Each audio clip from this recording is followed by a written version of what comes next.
Oh, yo. Don't tell me it didn't record that whole part, that last part. Yo, what's up, homies? It's your LowTide. Alright, so we're back with some more dissolving. Now, this one's actually called Hunter inside of it, but basically, to break down what the fuck is going on. So, I already recorded this, but since the game closed itself, then reopened itself to bring this up, and it's called Hunter instead of Dissolving, OBS did not recognize it as the same game, even though it has the same logo. So I lost all of that footage because it doesn't have the gameplay with it. So that's great, right? So we're gonna be going back through this. It's like a 25 minutes, I think is what it took me to get through the first time. So we're trying to go through it again. It was interesting. I'm gonna try to not really act. I'm gonna go through it again. I don't know if I can remember the same jokes or not.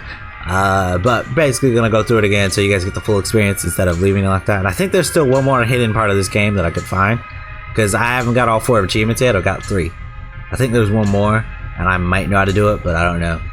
So we'll see. Anyways, let's get into this fucking shit. I was always into things that are different.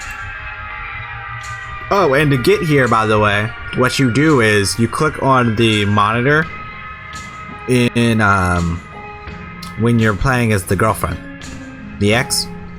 No, not the ex, the girl who had the ex. Not exactly weird, but different. Outside of the common understanding, outside of the norm, this yearning led me through my life. It's what's happening to me can even be called life.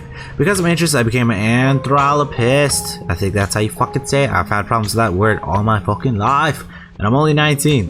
So a long time. Because of it, I found my wife, and it stayed with me even after things fell apart. Everything was fine at first. I studied culture and psychology of certain people from medieval times. The subjects I chose were so specific that very few people had investigated them. Yet they were very peculiar enough to gain attention attraction. I was rather good at presenting them myself and my research, so funding them wasn't a problem.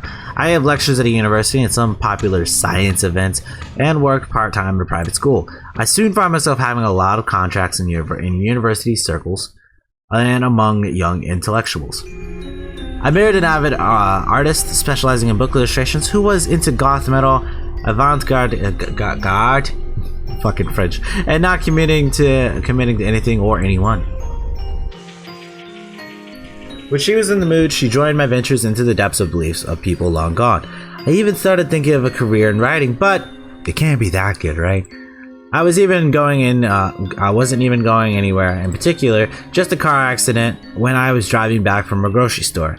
The road was too slippery, I guess. Luckily, my wife was at home and nobody got hurt, except for me. My body was paralyzed almost entirely. I could move only my left hand and my head. It was a nightmare.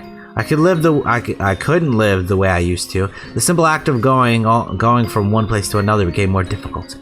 What's worse, my wife refused to let me go and was taking care of me. I found it cute considering her usual traits, but I was frustrated to see her wasting her life because of me. I get this a lot.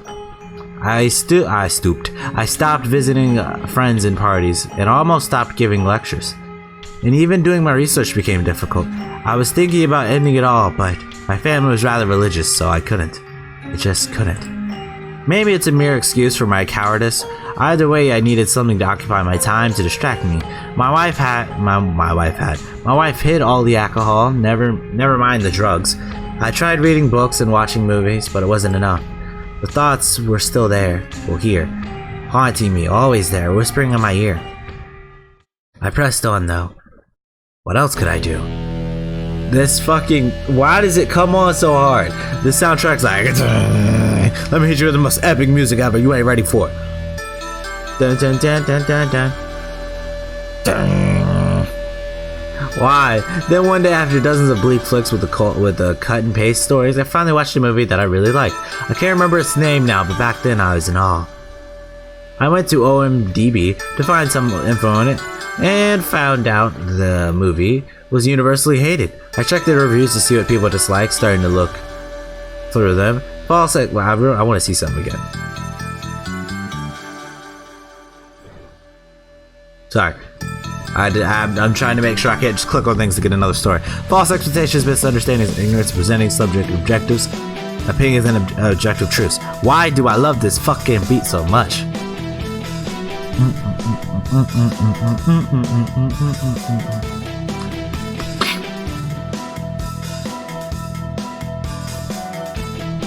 Ah, so good.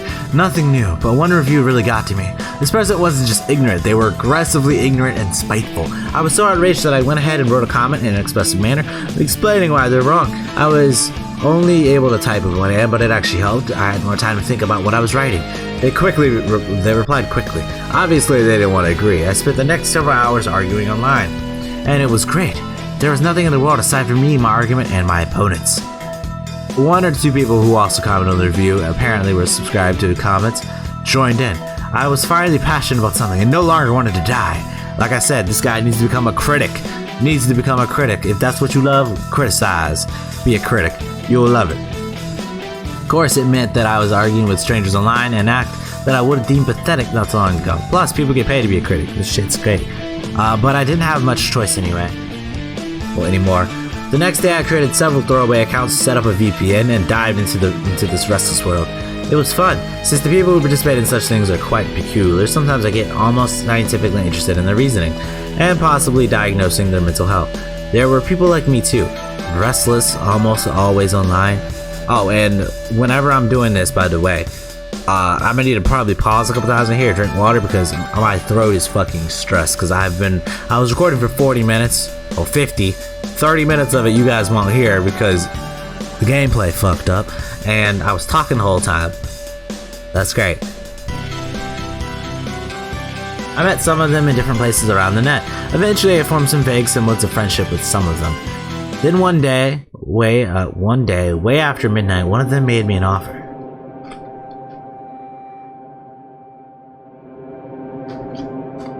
H2O. Drinking that water. That's what I'll be drinking. I might drink tea with the next recording session. Would you be interested in leaving your mortal body and transcending onto the net? Do you want to hit me with some no game, no life, Log Horizon bullshit? I'll pull you into the land of data. It sounded like some cult nonsense, but sure, I'll bite. Sounds like some interesting shit. My pride was long fucking gone. I'm over here fucking making spam accounts, spam emails, doing all sorts of fucking stupid shit. My pride was long gone and I was curious. I wanted to know more. It definitely felt like cultist rambling. Some mighty interdimensional being exists in our world, but only in digital form. It's like their projections of themselves into our world from theirs, or shadows, or distorted copies. They feed on human emotions. These beings want to consume the strong feelings poured into the net. So the cultists, quotations, people who were digitized, quotations, by these creatures, help them find newcomers. People who pour a lot of emotion into the internet. In exchange for producing food for them 24/7, they gain immortality and the power to control many things on the net. However, the elusive homeworld of these beings is still out of reach even for their followers. Not even a glimpse for humans. It sounded like nonsense, but for some reason I was ready to believe it. This story reminded me of an incident that occurred when I worked at a private school.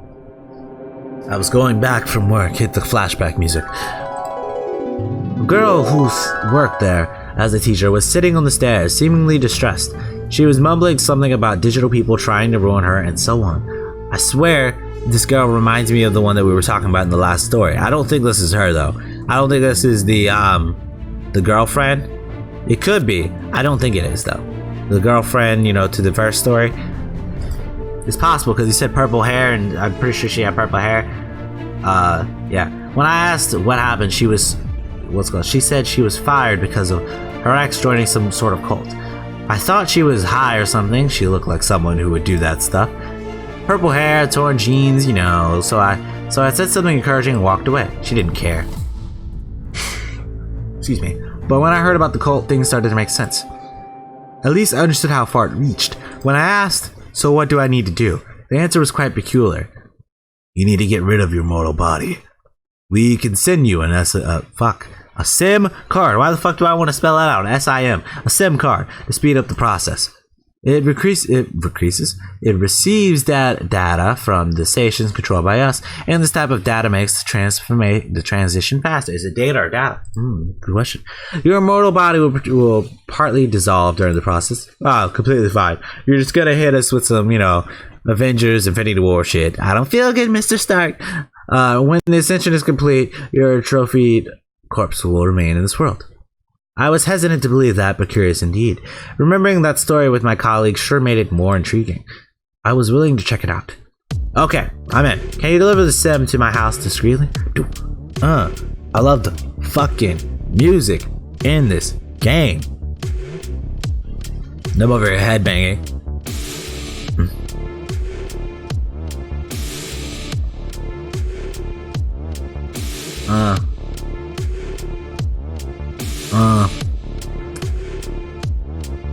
I'm not about to spit on this, so your boy can't rap. Anyways, my biggest thing I said here, I was like, can we talk about how this boy is willing to sacrifice himself, and he's not even considering the fact that his wife has been taking care of him. His wife's here, he's just completely negated the fact. Oh yeah, my wife would probably care if I died. Nah, fuck it, I'll be fine. Fuck it, she'll be fine. I'll arrange something. Just give me your address and date. I brought him my address and set delivery for a week later. Plus, he just gave away his address online like it was nothing. You don't do that unless you're trying to die. I'm still ashamed I shared such information so easily. I was consenting to anything that could happen, but I forgot that my wife lives here too. They could just barge in and bad things could happen. I panicked at first trying to edit or delete the message, but I forgot that things don't disappear from the net so easily. There was no edit button, and deleting the message would erase it from my history, but not theirs. Twitter! Well, the history is fine. I'm okay with that. But Twitter not having an edit button? Why? Give us an edit button. It was the first time I truly panicked since the accident. Strangely enough, my limited ability to move or act hastily helped me to calm down rather easily. I thought my limitations would fuel the panic, but no. Maybe I was getting used to it. I persuaded a friend of mine in another country to call my wife away to have some kind of important art event for a few weeks. He was a pretty big deal in the art world. It was difficult, but I managed to persuade her to leave me here. You know how awkward that has to be to as the wife to be like to try to persuade your wife to leave you there. Well, that's something, in general, I don't think it would be easy for me to be to leave you. I'd be like, no. Why would I leave without you? You coming with me or I ain't going. That's it. Those are the only, that's all we got. I had to agree to have a caretaker though. She insisted that the caretaker should be a man too, just in case, we don't want you having no fun time with a random girl, random pussy, sorry. I like to think she was still jealous, which is cute considering my circumstances. The caretaker was rather nice. He looked like he could fight in a possible home invasion, or at least I hope he could. Also, it don't matter if they're guys anymore. Nowadays, it goes either way. You don't know if you have a girl at the house or if you have a guy at the house as a caretaker. It could go either way, man. These guys out here. I can't say shit. I'm bisexual, so. So my wife packed her things and left. Nothing peculiar happened until the package arrived at the promised time. I told the caretaker that I ordered some stuff from my phone. He didn't ask any questions. When he left the room, I unpacked it. Believe in the net. Strangely enough, it was packed in a way that would be easy for me to open. I didn't tell them anything about my condition. And the small box was an envelope. They just know about your condition. They know everything. The sign on it read, believe in the net. Cute. I don't know how that's cute. I installed the SIM card on my phone. I promise the ascension will pass without any struggle for you. I don't know what they meant or what I expected, but it was strange. The mobile network now said eFood net, but at first nothing changed. Even when my body started to dissolve, I felt nothing. Thanos. Snap. Both physically and mentally. Of course, I freaked out at first seeing lines of my body blurring. Yeah, it makes sense. My arm is becoming dust. What the fuck?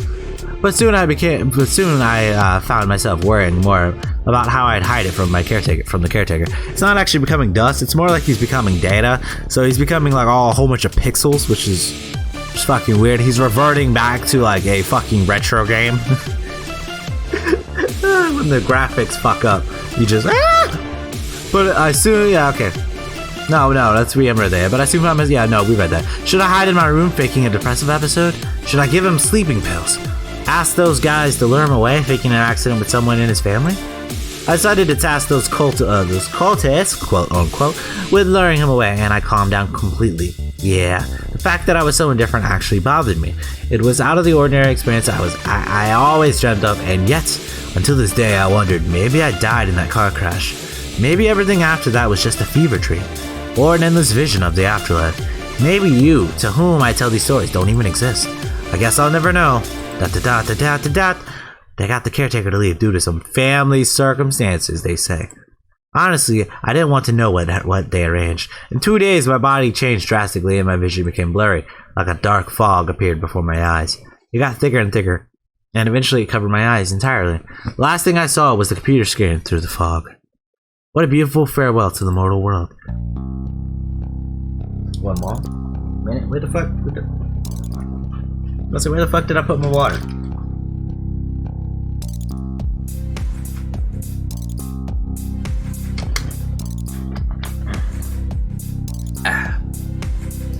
The new world was not what I was expecting. I retained my consciousness, memories, and personality, seemingly without any changes, but I was data now, and I could only perceive other data and traverse from server to server. I had the ability to control anything on the internet. At first, I was in awe. Everything they told me was true. 1 second. Your boy is tired, sort of. Not really. My body yawned. Yeah, that means I'm tired, but I ain't going to sleep any fucking time. It's 4 p.m. I think my body's like, stop fucking talking. I declined my weak, almost non-functional human body and became something more powerful. Ascending to the new realm where powerful beings dwell among the undying flow of information, I could perceive data faster than any human. Finally free, able to traverse as fast as electricity, and a whole new world full of strange and unusual things for me to investigate. I'm the Batman Flash, motherfucker. With beings akin to gods, lurking somewhere in the endless ocean of data, sometimes I felt them passing by on the same surface as me. A strong, weary presence. To this day, I don't know how I could feel a presence in the digital world. I was just a bunch of numbers, and yet I could. Their numbers around you were off. That's why. Maybe it's because of my soul. Maybe a soul can be digitalized too. Maybe it's the immortality of the soul we were promised by the ancient prophets. But data can be deleted. Does that mean both souls and gods can be destroyed then? Actually, feeling the presence wasn't the only proof of my soul being here that I got on my first day of new life. Soon after a bit of getting used to this world, I started stalking my wife. All those powers, all those mysteries, and I was just following her life. When I read that the first time, I was like, "What? You doing what now? Don't you be fucking with your wife?" And then I read this. I was like, "Oh, okay, you just checking up on her, basically." Just over the top checking up on her though. Reading all her messages and posts, watching all the cameras that spotted her, on her laptop, on her phone, on the street, in cafes, in the dressing rooms and bathrooms. Yeah, those places have more cameras than you think. The things I learned, I didn't like them. She tried to sue that poor guy, the caretaker, but to no avail, which makes fucking sense. You're, in every way, I'd be like, you're the reason he's dead. The fuck did you do? You left him alone. In his condition. I would be like, this boy is the reason why he died. My body was obviously exhausted. I'd been really skinny for the past month because of medication and stress. Police didn't find anything suspicious about my death. Just some person who should have died a long time ago and finally left this world. I even read such messages in her history.